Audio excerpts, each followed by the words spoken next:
Senang melihat kembali saudara datang dan hadir dalam setiap jam-jam peribadatan kami.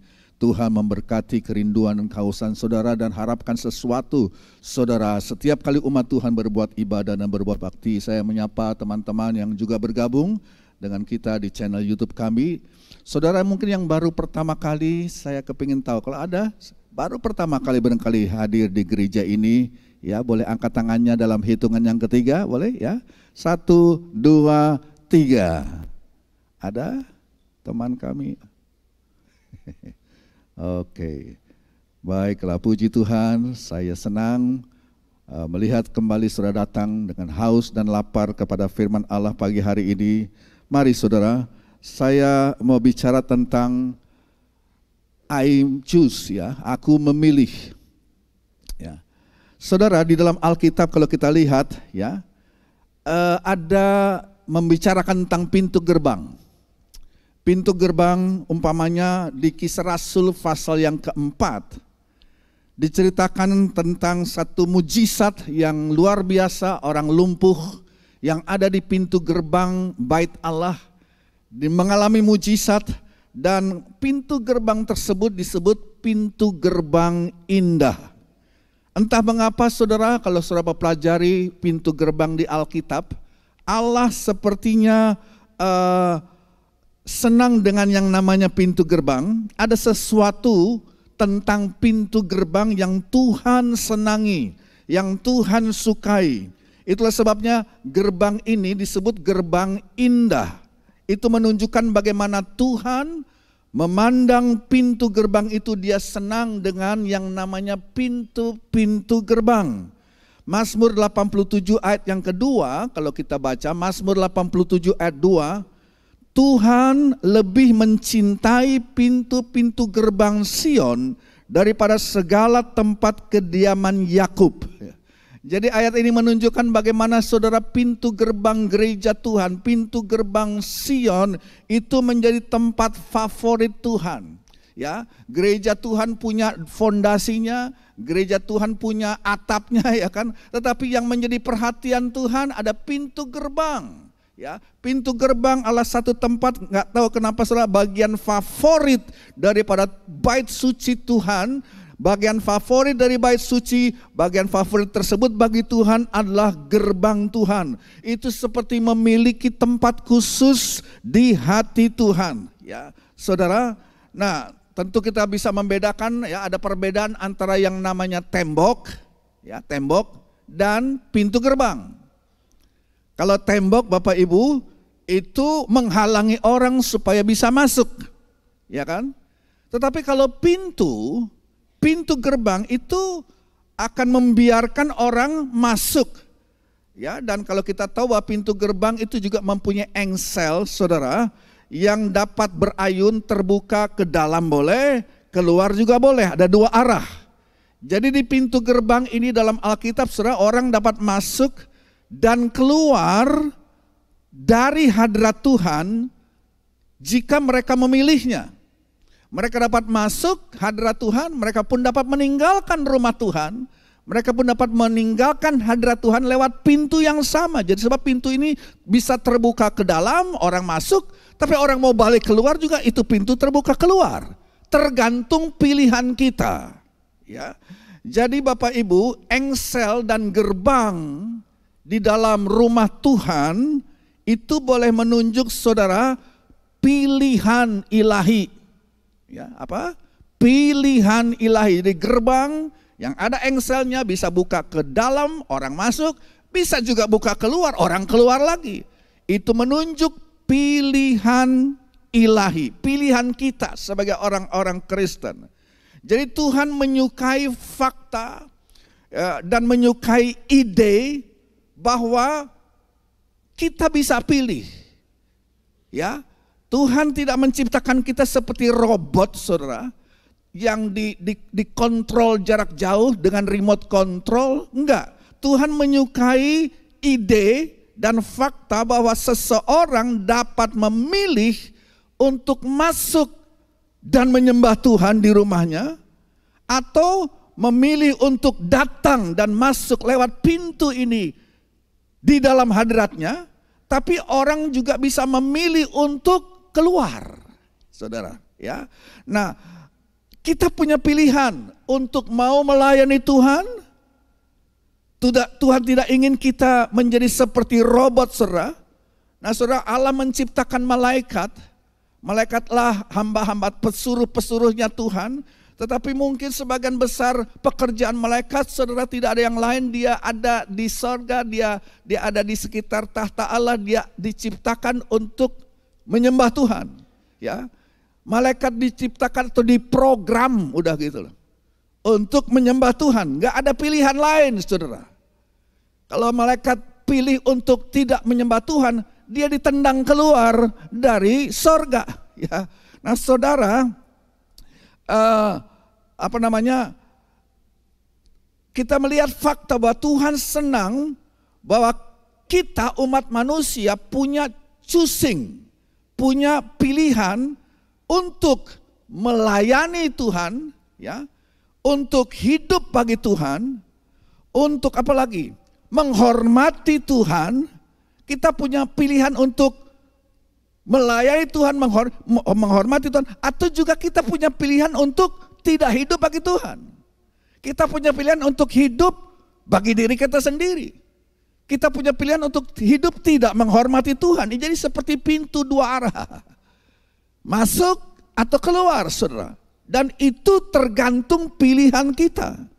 Kita ingat perkataan Yosua yang terkenal, pilihlah pada hari ini siapa yang kamu akan layani. Yosua berkata kepada bangsa Israel, pilih pada hari ini siapa yang akan kamu layani.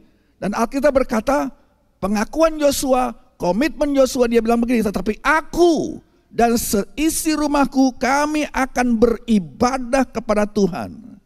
Bapak Ibu, Tuhan mempunyai tempat favorit, yaitu yang namanya pintu gerbang, sebab di situ ada pintu gerbang pilihan. Kita akan memilih. Kita bukan robot. Kita tidak seperti malaikat yang diprogram, kamu pekerjaannya nggak bisa enggak, sudah harus menyembah. Kalau tidak mau, pilih salah satu dari dua itu.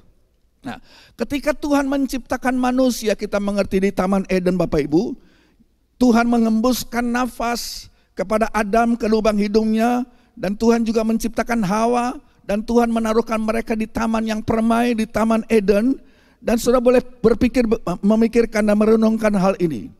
Tuhan menempatkan sebuah pohon yang dilarang untuk manusia makan daripada pohon tersebut. Tuhan menempatkan, saudara, pohon pengetahuan baik dan jahat di taman itu. Dan Tuhan berkata, sekarang aku mau, ya, engkau manusia yang aku sudah ciptakan, aku tidak ingin kalian makan daripada buah pohon pengetahuan baik dan jahat.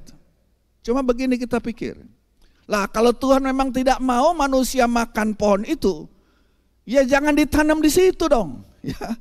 Atau kalau ditanam, oke, kasih pagar keliling, atau ditanam di ujung dunia yang lain, atau di bagian planet Mars kali, saudara, di tempat yang lain yang jauh pokoknya.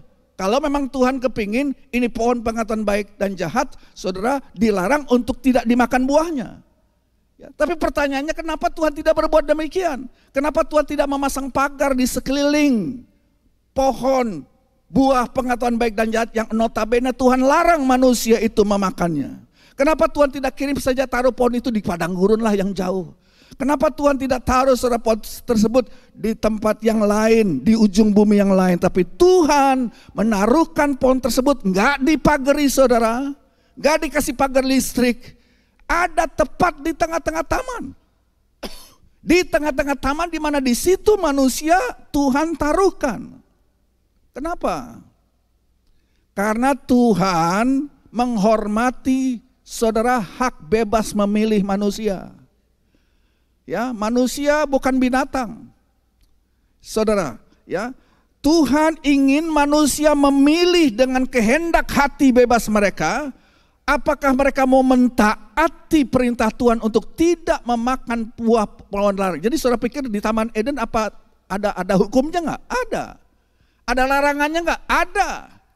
Larangannya cuma satu, jangan memakan buah pohon pengetahuan baik dan jahat, saudara. Dan terserah manusia, ya. Allah tidak pasang pengawal di situ, Allah tidak pasang rambu-rambu atau pagar listrik di situ untuk menghalangi manusia datang dan menjamah pohon larangan tersebut. Artinya manusia diberikan kebebasan untuk choosing, untuk memilih, untuk mentaati dari kehendak bebas diri mereka. Itu Tuhan mau seperti itu, ya. Dan saya senang hal tersebut, saudara, karena Tuhan menyukai yang namanya memilih. Ya. Tuhan berkata, saya tidak ingin orang menyembahku karena aturan-aturan. Tuhan mau dan Tuhan menginginkan bahwa dia bilang begini, saya tidak berkeinginan bahwa orang datang menyembahku tuh karena dipaksa-paksa, didorong-dorong. Ya. Oh, engkau menyembahku karena itu hukum. Legalisme. Oh, karena kamu takut masuk neraka maka kamu menyembah aku. Oh, saudara, kalau memang seperti cara begitu Tuhan tidak berkenan. Itu cetek sekali. Ya. Kalau kita datang kepada Tuhan, saudara, Tuhan bilang begini, saya senang ketika orang mengasihiku dan mereka memilih untuk menyembahku, untuk mengasihiku, untuk taat kepadaku, ya. Dan Tuhan berkata para malaikat memang punya kewajiban, gak ada yang lain. Mereka harus menyembah aku. Tetapi engkau manusia, aku ciptakan engkau umatku. Ketika kamu menghadapi masalah, kamu tetap datang menyembah aku.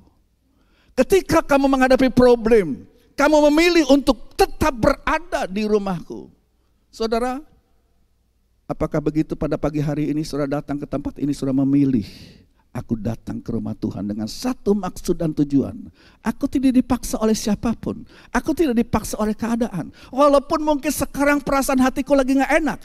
Bisnisku mungkin lagi melempem, lagi dingin. Aku mungkin sedang mengalami tantangan yang tapi aku memilih.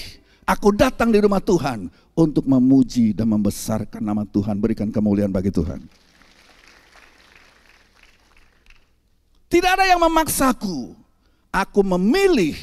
Saudara memilih, saudara menentukan pilihan berdasarkan kehendak bebas saudara untuk hadir di sini, untuk mengangkat tanganmu, untuk membuka mulutmu dan menaikkan puji-pujian. Bukan hanya ketika semua dalam keadaan yang bagus, bukan hanya ketika semua dalam keadaan yang baik, tetapi ketika aku menghadapi ujian, ketika aku mengalami masa-masa sukar, masa sulit, ketika saudara harus mungkin menguburkan orang yang saudara kasihi, ketika air mata saudara masih mewarnai kehidupan saudara, saudara memilih untuk tetap melayani Tuhan, untuk tetap mengasihi dan taat dan datang ke gereja. Pintu itu terbuka ke dalam. Karena saudara memilih, saudara, untuk masuk ke hadirat Allah. Ketika saudara mengalami hal-hal yang tidak saudara mengerti, yang tidak dapat saudara jelaskan, saudara mungkin berpikir Tuhan seharusnya campur tangan dalam perkaraku ini. Tuhan seharusnya melakukan sesuatu dalam hidupku. Aku sedang membutuhkan ini. Dia seharusnya campur tangan, tetapi dia mungkin belum atau tidak melakukannya. Tetapi walaupun demikian aku tetap dan terus memilih untuk menghormati dia. Untuk melayani dia. Untuk tetap mengasihi dia. Walaupun aku mungkin tidak memahami jalan-jalannya. Dan saya mau katakan saudara, kalau saudara berprinsip seperti itu, kita dengan kehendak bebas masuk dan pintu itu terbuka. Pintu gerbanglah tempat favorit Tuhan. Sebab di situ kita memilih dan menentukan. Saudara mendatangkan sukacita di hati Bapa Surgawi. Karena sikap yang seperti itu. Jadi mari jemaat, kita buat pilihan. Pagi hari ini saudara memuji Tuhan? Nggak mau. Ya pulang aja saudara. Ngapain datang sini? Pagi hari ini saudara datang untuk apa? Memuji Tuhan. Ayo berikan kemuliaan bagi Tuhan. Dengan hati yang bersyukur saudara. Apapun keberadaanmu. Seperti kata Yosua, aku dan keluargaku, aku tetap akan datang untuk melayani dan memuji dan dengan setia mengiring kepada Tuhan. Pilihlah pada hari ini apa yang engkau mau, kata Yosua.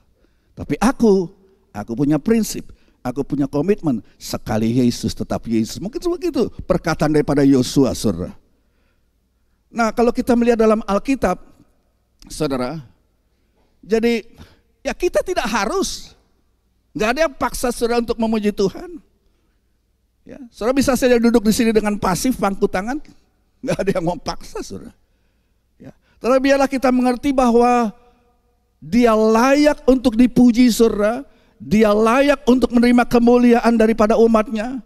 Ya, kita tahu bahwa saudara, kalau bukan karena kasih karunia kemurahan Tuhan, kita tidak bernafas pada pagi hari ini. Amin saudara.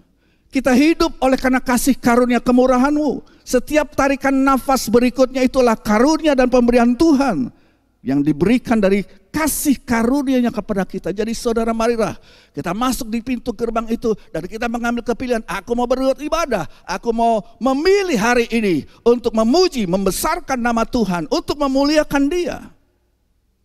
Nah, di Bilangan pasal 35, saudara catat saja, di situ ada satu peraturan yang diperintahkan oleh Tuhan kepada Musa.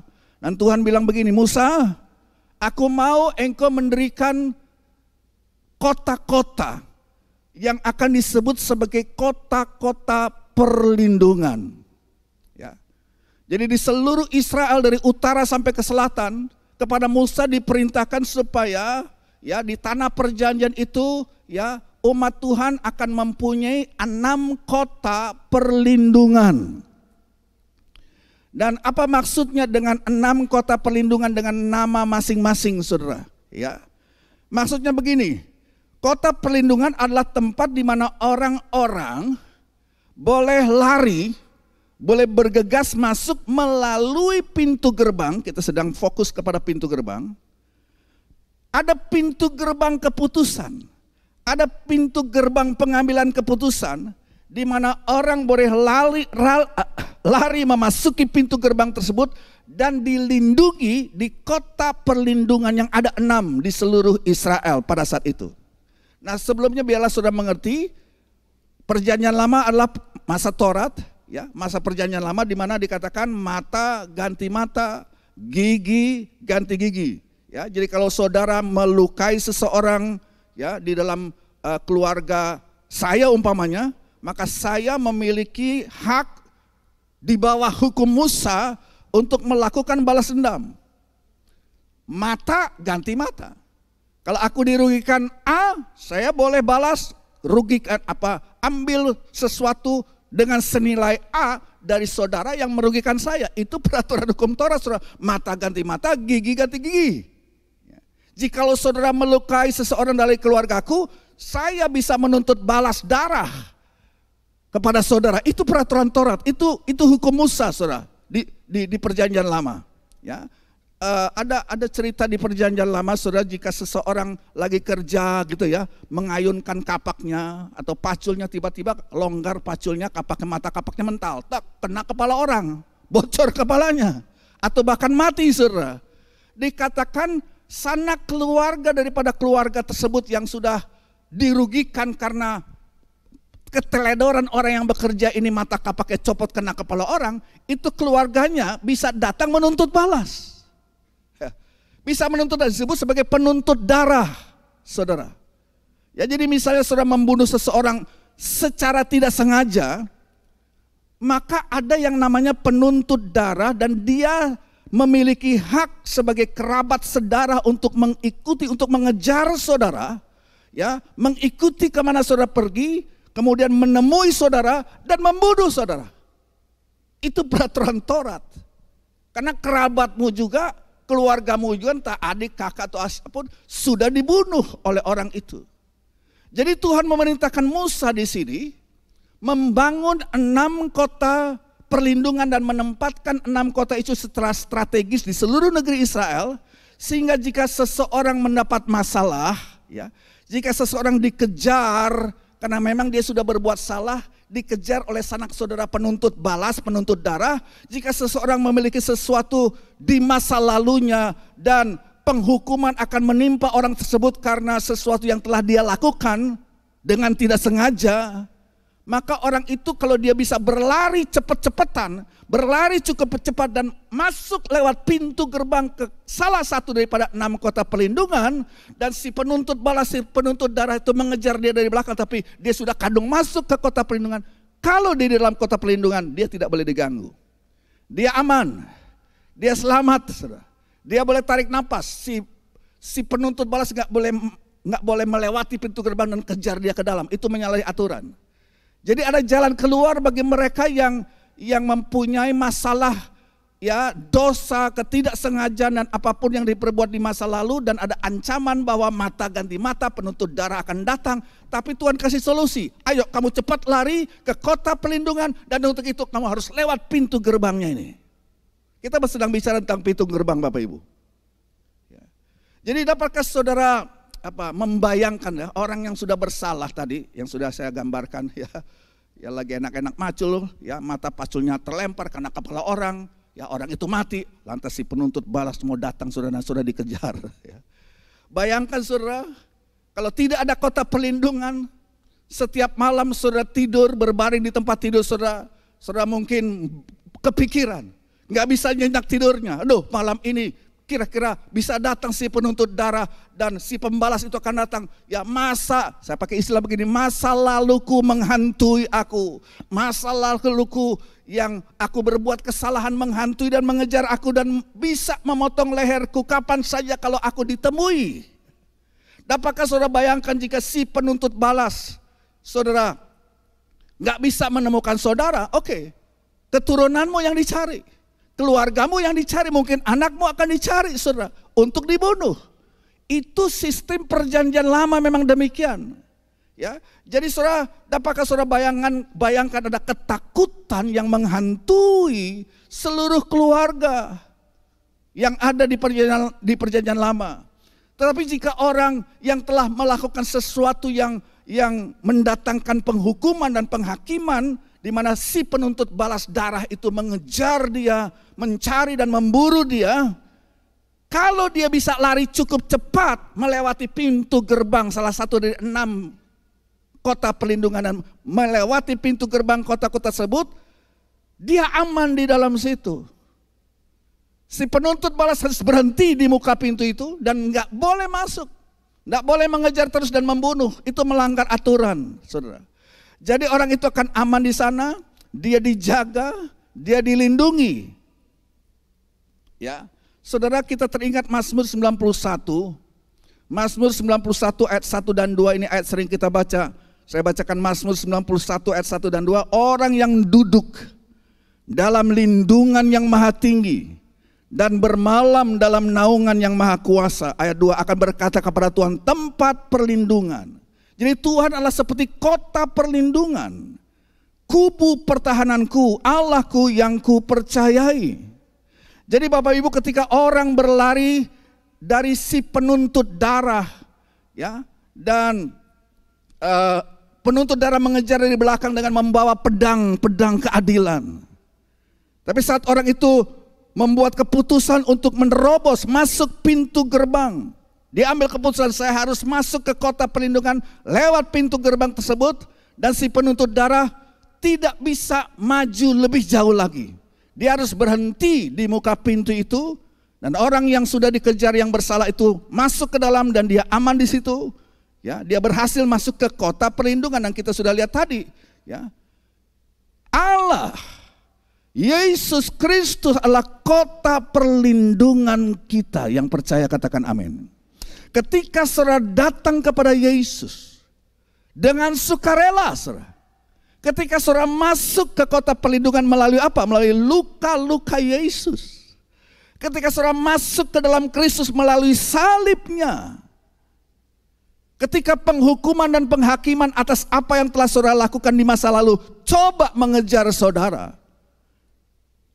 coba menagih hutang dan saudara-saudara membayar darah, mata ganti mata, gigi ganti gigi. Tuhan menawarkan ada 6 kota perlindungan yang membayangkan dirinya sebagai kota kubu perlindungan dan berkata, masuklah ke dalam aku, masuklah ke dalam Kristus. Atau boleh saya kembangkan, datanglah ke gereja. Masuklah ke gereja, masuklah ke dalam kerajaan Allah. Aku akan menutup gerbang-gerbang yang terbuka, yang aku akan menutup itu, dan si penuntut balas tidak dapat masuk di dalamnya. Aku menyatakan engkau aman, aku menyatakan engkau bersih, aku menyatakan engkau dilindungi, aku menyatakan engkau diberkati, aku menyatakan engkau aman selama engkau ada di kota perlindungan itu. Ketika saudara masuk, saudara mungkin masih bisa mendengar derap daripada si musuh atau si penuntut balas yang mengejar saudara. Mungkin dia ada kuda atau dia mungkin lari mengejar saudara. Saudara cepat-cepatan dengan dia. Saudara masih bisa mendengar derap langkah kaki sang pengejar tersebut, tapi saudara masuk ke kota perlindungan dan pintu itu tertutup di belakang saudara. Derap kakinya sudah masih terasa. Tapi begitu saudara masuk, saudara merasa aman. Saudara tidak perlu merasa was-was lagi, aduh aku masih dikejar apa enggak. Itu pintu sudah tertutup sekarang itu. Sang penuntut balas tidak bisa dapat masuk lebih jauh lagi. Kita di dalam Kristus, kita diampuni, kita disucikan, kita dijaga, kita dilindungi. Yang percaya katakan amin, berikan kemuliaan bagi Tuhan.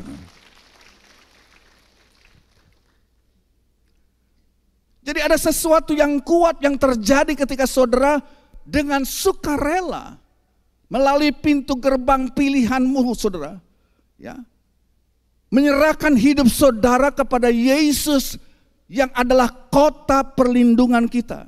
Dosa-dosa masa lalu kita seperti ditahan saudara. Tetapi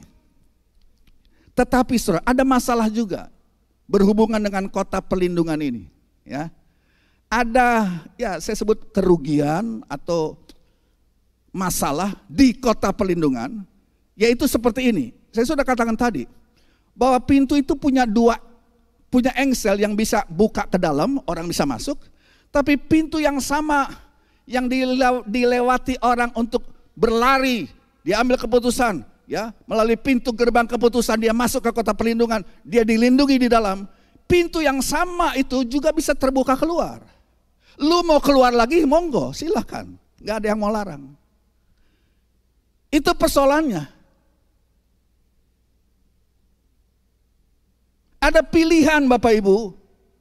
Jadi gerbang pilihan yang sama yang digunakan seseorang untuk masuk ke dalam Kristus, di mana seorang dapat memilih, dia memilih untuk masuk lewat pintu gerbang tersebut. Pintu gerbang yang sama bisa dipakai untuk keluar lagi. Dia bisa mengambil pilihan untuk keluar lagi. Ya, jadi nggak ada, saudara, kita memilih untuk memasuki kota perlindungan. Nah, kota perlindungan adalah gambaran dari Yesus. Tetapi juga kita bisa memilih untuk keluar. Untuk kembali ke tempat yang lama. Walaupun itu perbuatan bodoh, saudara. Untuk kembali ke tempat di mana saudara berasal, di mana si penuntut darah akan mengejar saudara. Kita harus berlari kepada Tuhan. Kita harus berlari kepada Dia sebagai kota perlindungan. Kita berlari ke dalam pelukan tangannya. Kita berlari ke gereja Tuhan. Kita berlari ke dalam kerajaan Allah.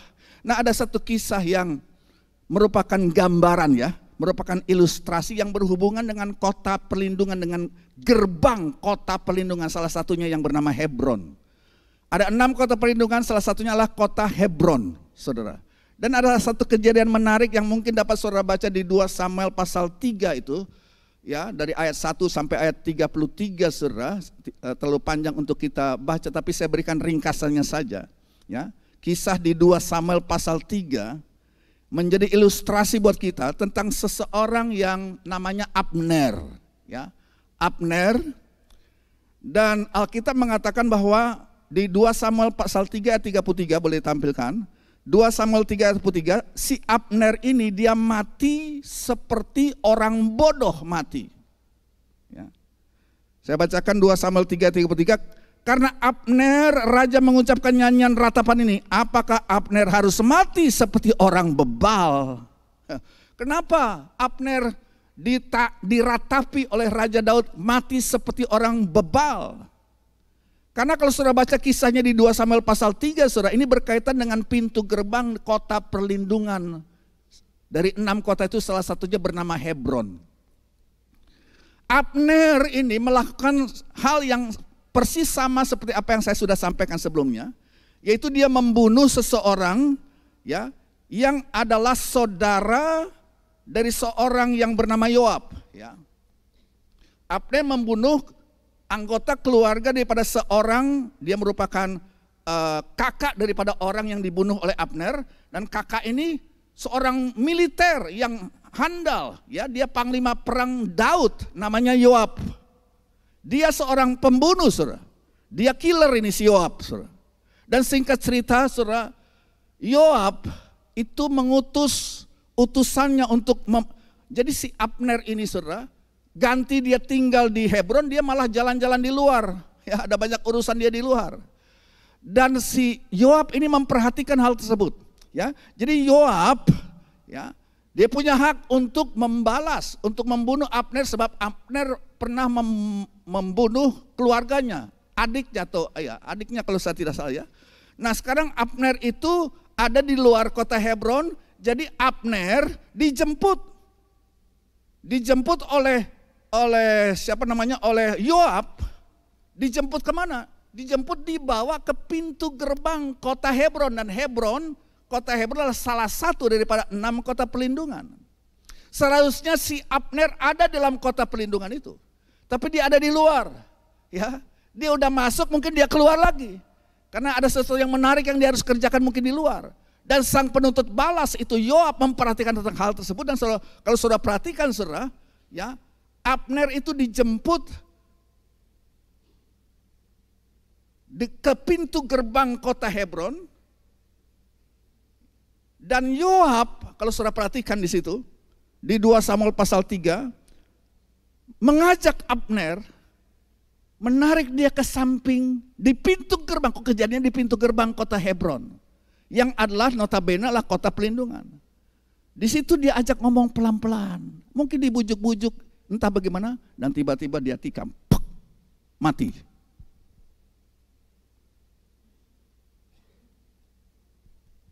Ya, ini tragis banget sampai Daud menangis melihat hal ini terjadi, dan dia sebut, kenapa engkau Abner mati seperti orang bodoh?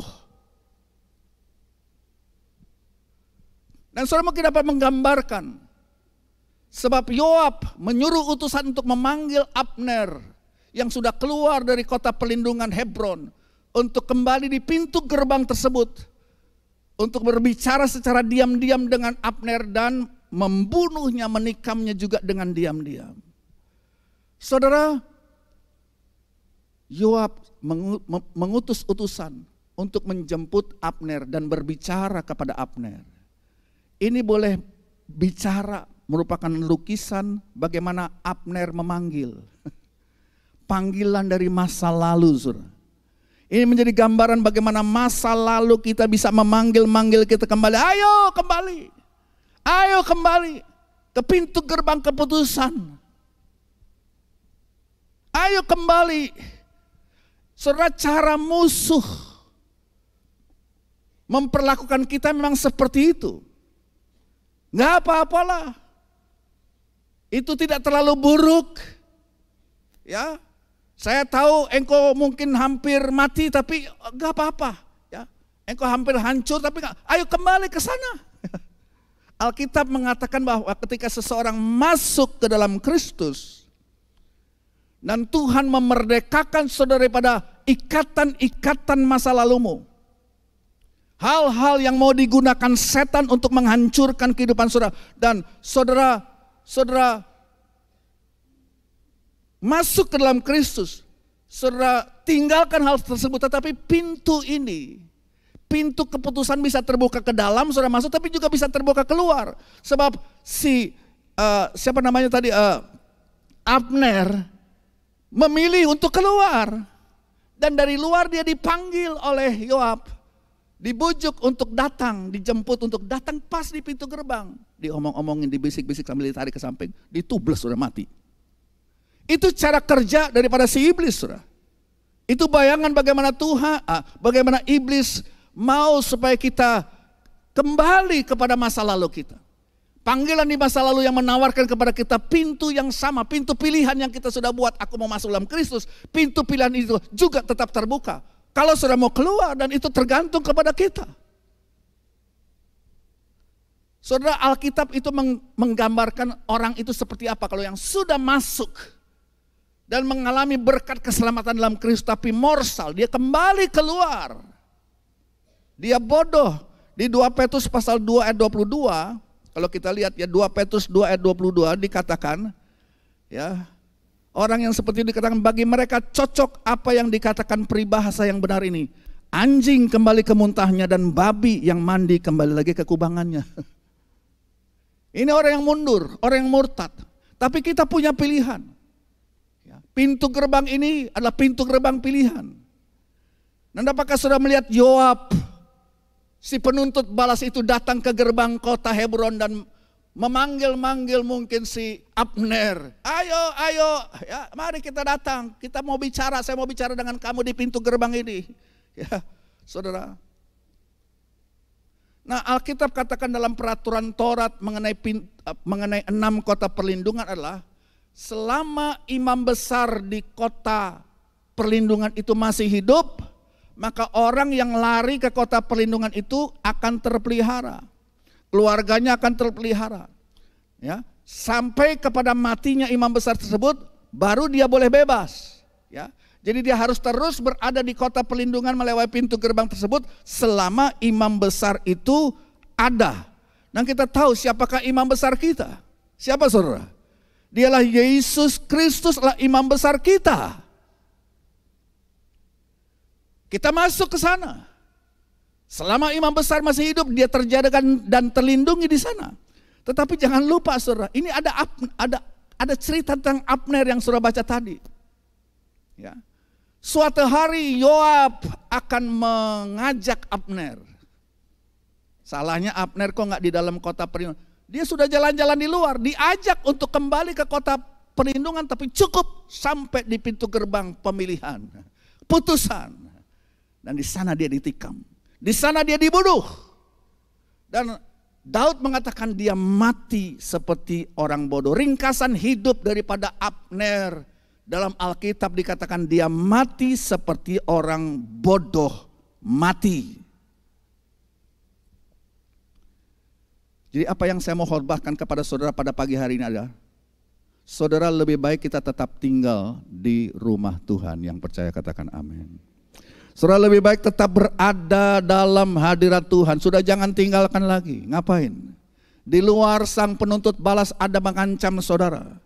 Saudara, lebih baik tetap berada di sekitar orang-orang yang sama-sama mencintai kota Tuhan, mencintai kota perlindungan, kota yang menjamin keamanan kita selama kita ada di balik pintu pemilihan tersebut, ada di dalam.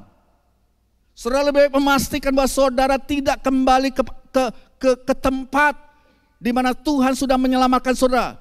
Saudara harus memastikan saudara tidak kembali dan membuka pintu pilihan saudara ke tempat di mana Tuhan dulu sudah melepaskan saudara.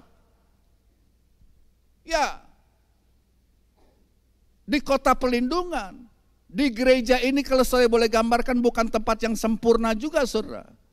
Saudara mungkin ya tersinggung berkali dengan sikap orang-orang di dalam kota perlindungan. Biarpun ada yang menyinggung saudara begitu rupa, tapi saudara mengambil keputusan, saya tidak mau meninggalkan. Saya tidak mau meninggalkan gereja ini. Saya tidak mau meninggalkan saudara tempat yang Tuhan sudah taruhkan kita untuk tertanam di dalamnya. Orang bisa menyinggung saya, orang boleh gosipin saya dan membuat saya berkali bagaimana saudara. Dan ada orang berpikir, ngapain kalau begitu? Ngapain iring-iring Tuhan? Enggak ada gereja-gerejaan lagi kalau kayak begini. Cukup. Tapi saudara tidak mengambil keputusan seperti itu. Ya.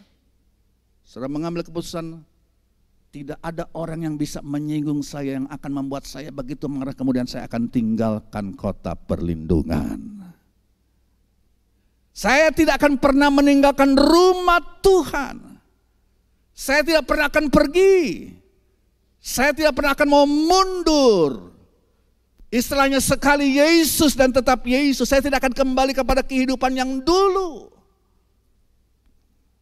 Saya telah memutuskan untuk tetap setia dan berpegang kepada Yesus. Saya lebih suka memiliki kasih karunia dan kebaikan Tuhan. Karena Tuhan sudah terbukti baik dalam kehidupanku. Apapun yang ada di luar Tuhan, apapun yang berada di luar Tuhan, di luar kota perlindungan Tuhan, di luar batas perlindungan Tuhan, di situ ada ancaman kematian sebab sang penuntut darah sedang menanti di luar sana. Apapun yang di luar Tuhan berada di luar batas perlindungan Tuhan. Sekali lagi, apapun yang di luar Tuhan berada di luar batas garis perlindungan Tuhan. Dan saudara, jangan seperti Abner. Dia keluar dari kota Hebron dan berlama-lama di luar sana, saudara.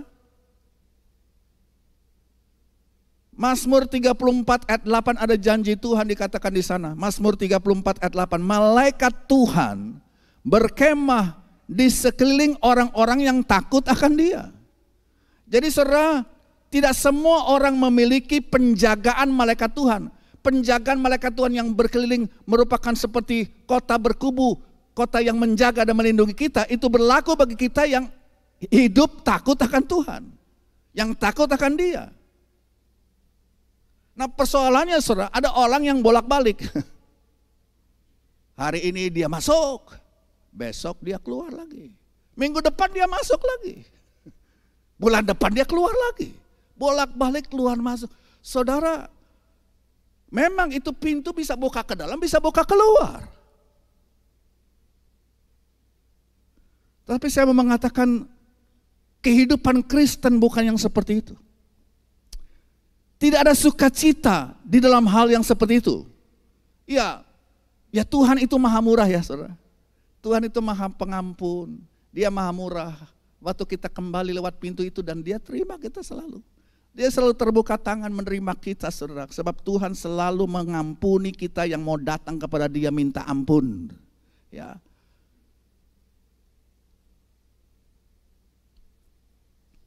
Alkitab berkata bahwa jika seorang berada di dalam Kristus, dialah ciptaan baru. Yang lama sudah berlalu. Dan yang baru itu sudah terbit. Dan biarlah kita pelihara itu. Jangan kita mundur. Jangan oleh karena sesuatu dan lain hal yang terjadi mungkin dalam hidup kita. Kita keluar di pintu gerbang yang pilihan yang sama. Yang dulu kita sudah pilih untuk masuk. Saudara. Jadi jangan keluar dari kota. Tidak ada jaminan perlindungan di luar batas daripada kota perlindungan Tuhan. Tidak ada jaminan perlindungan di luar batas daripada kehendak Tuhan. Sekali lagi saudara, Tuhan punya tempat favorit. Tempat favoritnya adalah pintu gerbang. Ada pintu gerbang elok di mana Petrus membuat mujizat kesembuhan daripada orang yang lumpuh itu di pintu gerbang elok. Itu tempat favorit Tuhan. Nah saudara, Tuhan menyukai pintu gerbang pilihan ini.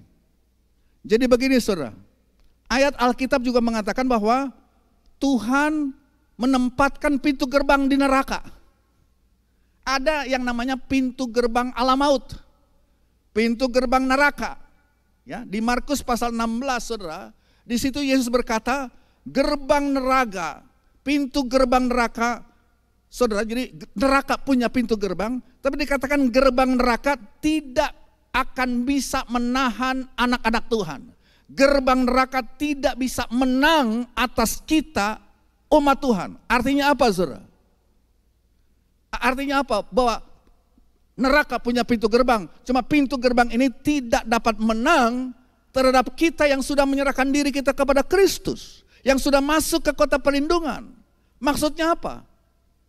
Kalau secara gamblang, secara sederhana mau saya katakan begini, itu berarti saudara, kalau seseorang akhirnya masuk neraka, ya perhatikan ini, kalau seseorang pada akhirnya masuk neraka, perlu saudara ketahui bahwa Tuhan tidak mengirim dia ke sana. Salah kalau dikatakan Tuhan mengirim orang masuk neraka. Orang masuk neraka itu pilihan dia dewe. Itu pilihan dia sendiri sebab pintu ini terbuka keluar dan ke dalam. Tuhan tidak mengirim orang ke neraka. Tuhan mau kalau bisa neraka itu kosong dan sorga penuh. Haleluya. Nah itu pilihan kita, saudara. Jadi tidak ada yang pergi ke neraka karena dosanya terlalu buruk sehingga darah Yesus tidak mungkin mengampuni dia. Nggak ada cerita seperti itu. Tidak ada orang masuk neraka gara-gara perbuatan dosanya terlalu besar dan darah Yesus tidak sanggup mengubah dia menjadi putih seperti salju. Nggak ada cerita seperti itu. Yang ada manusia itu terlalu sombong untuk datang merendahkan diri di kaki Tuhan dan mengakui segala dosanya dan menerima saudara pengampunan Yesus Kristus dan menjadikan dia sebagai Tuhan dan Juru Selamat. Jadi neraka punya pintu gerbang. Tapi dikatakan bahwa gereja Tuhan mengatasi pintu gerbang neraka itu. Saudara. Nah, di lain pihak surga juga punya pintu gerbang. Ya kan, kita ingat.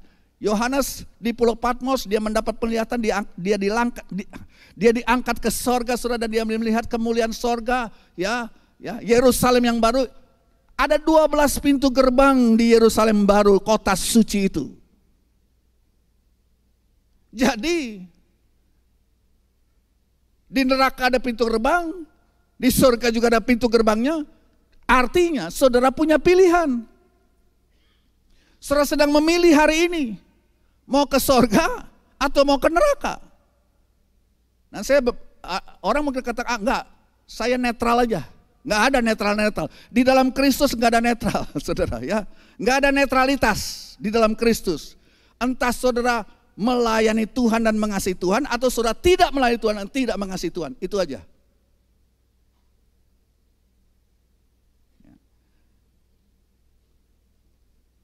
Satu lagi berhubungan dengan pintu gerbang saya tambahkan, saudara. Hadirat Tuhan juga punya pintu gerbangnya. The presence of God juga memiliki gates. Hadirat Tuhan, perhatikan, memiliki gerbang, saudara. Tahu nggak saudara? Saudara datang ke gereja, ya, dan saudara duduk, saudara masuk. Apakah otomatis saudara akan merasakan hadirat Tuhan? Enggak. Sebab Alkitab berkata dalam kitab Mazmur, saudara ingatkan ayatnya, ya. Dikatakan masuklah ke pelatarannya dengan apa? Puji-pujian, dan masuklah ke gerbangnya dengan ucapan syukur. Dengan kata lain Bapak Ibu, kalau saudara datang ke gereja dan saudara pasif, saudara cuma datang duduk dan pasif sebodoh amat.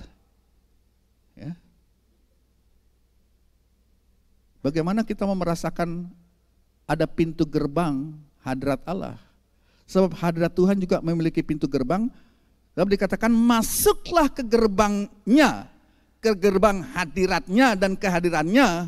Dan saya percaya di mana ada hadirat Tuhan, ada di situ ada pertolongan, di situ ada mujizat, di situ ada kelepasan, di situ ada kesembuhan. Tapi masuklah ke gerbangnya dengan ucapan syukur, dengan pujian dan sembahan, saudara. Nah mungkin saudara berkata, aduh saya gak mau munafik lah. Saya pasif aja masuk ke gereja, orang memuji Tuhan, saya gak mau munafik sebab saya berdosa. Saya berdosa besar. Kalau saya ngangkat tangan, saya munafik ini, ya. Munafik kita nanti di gereja. Jadi saya lipat tangan aja lah ngeliatin orang. Tapi saudara datang ke gereja. Apa sikap kita seperti itu? Saudara saya kasih tahu ya, saudara bisa baca di Markus pasal 5. Ada seseorang yang kerasukan 6.000 setan, coba saudara. Mau kurang apa itu? Orang itu kerasukan 6.000 setan. Tapi waktu Yesus datang ke tempat dia, orang itu berlutut, bersujud di hadapan hadiratnya. Dan Tuhan membebaskan dan melepaskan dia dari 6.000 setan yang mengganggu dirinya itu. Kalau orang yang kesurupan 6.000 setan sudah masih punya keinginan dan kemauan untuk datang sujud dan menyembah Tuhan dan mengalami kelepasan, kita punya pilihan. Apa dosa saudara yang menghalangi saudara untuk datang ke hadapan hadirat Tuhan? Mohon ampun, mohon dia menyucikan kita, dan saudara naikkan pujian syukur dan mengakui Tuhanlah juru selamatku, Tuhanlah engkaulah rajaku, engkaulah kekasih jiwa. Dan saudara angkat tangan memuji menyembah. Apa yang menghalangi saudara untuk berbuat demikian, saudara? Jadi ini gerbang-gerbang pilihan. Saudara, Yesus adalah kota perlindungan bagi kita semua pada pagi hari ini. Ya, jadi saudara, kita hidup di masa, dan saya bersyukur ya, di keadaan dunia yang semakin menggila ini, keluarga saya tetap mengambil keputusan, kami akan tetap ada di dalam gereja ini. Terserah dalam dunia mau jadi apapun, tapi kami mengambil keputusan, aku tetap akan masuk pintu gerbang pujian dan sembahan itu. Aku akan tetap masuk dan berbuat ibadah walaupun tantangan semakin berat, ya. Tapi pintu yang sudah terbuka ke arah ke dalam itu, dan aku akan masuk ke dalamnya dan memuji membesarkan nama Tuhan. Saudara, perhatikan, berhenti untuk bermain-main, masuk keluar, masuk keluar, masuk keluar, masuk keluar, saudara. Gak bisa bolak-balik seperti itu, saudara.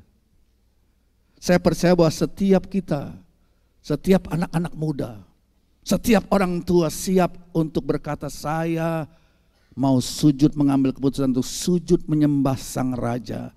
Saya mengambil keputusan, saya berkata saya berlutut dan sujud menyembah Sang Raja di atas segala raja Tuhan, di atas sekalian Tuhan. Dan saya tidak mau dibingungkan, saya tidak akan pernah kembali ke tempat yang lama. Saudara, mari kita buat pernyataan yang berani, sekali Yesus tetap Yesus. Amin. Saudara, kita buat pernyataan yang berani, walaupun ada tantangan, walaupun saudara masih mengalami peperangan, walaupun masih ada yang terikat, tapi saudara berkata kepada ikatan dirimu, sekali Yesus tetap Yesus. Saudara berkata dengan penuh keberanian, cukup sampai di sini. Aku tidak mau dikuasai lagi oleh hal-hal yang lama, di dalam nama Yesus. Dan Tuhan menghargai keputusan saudara untuk membuka pintu keselamatan itu dan memasukinya dan mengalami sesuatu yang luar biasa di dalam gerejanya. Saya tidak pernah akan kembali. Saudara, sebagai ayat terakhir saudara, pagi hari ini ayat terakhir di Hakim-Hakim pasal 16 ayat 3.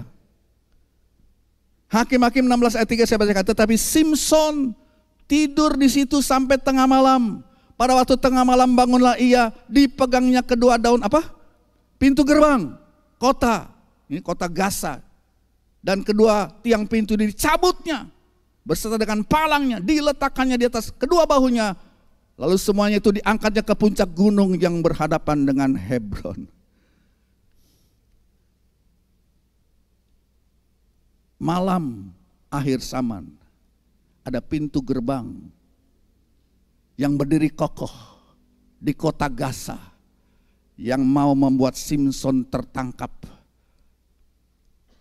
Tapi apa yang terjadi, saudara? Dengan kekuatan Allah di dalam Simson, dengan kekuatan supranatural Allah yang ada dalam Simson, Simson di malam gelap itu, malam ya, dia keluar, dia cabut itu pintu gerbang, saudara. Dia hancurkan, dia cabut akar-akarnya ke engsel-engsel, dia bawa naik ke gunung, dia taruh di atas. Ini bicara satu pilihan kehidupan. Saudara, biarlah kita di akhir zaman yang gelap ini, mungkin ada pintu gerbang yang sudah hadapi, ya, yang mau mengurung saudara tidak keluar daripada pintu gerbang saudara. Hal-hal yang apa ya? Ada banyak gerbang-gerbang yang mau menutup hidup saudara. Ya, saya tidak tahu saudara. Ya, tetapi saudara, mari dengan pertolongan Roh Kudus kita menghancurkan pintu gerbang. Mungkin sudah mempunyai pintu gerbang yang terbuka ke arah dosa, pintu gerbang yang terbuka ke arah pornografi, pintu gerbang yang terbuka kepada perbuatan-perbuatan yang salah. Tapi Simson pada malam hari itu dia bangun di tengah malam. Ini gambaran gereja Tuhan yang bangkit di tengah malam, bukan dengan kuat dan gagah dia. Sebab Simson mempunyai kekuatan supranatural. Dia pegang itu pintu gerbang Gaza, dia angkat ke akar-akarnya, dia bawa ke naik gunung. Itu kemenangan yang besar yang dialami oleh gereja Tuhan di akhir zaman. Tuhan mau gereja Tuhan di akhir zaman punya pilihan. Pilihannya cuma satu, aku mau menghancurkan segala pintu gerbang yang mau menghalangi aku untuk datang lebih dekat kepada Tuhan. Yang percaya katakan amin. Mari kita panggil berdiri Bapak Ibu. Haleluya.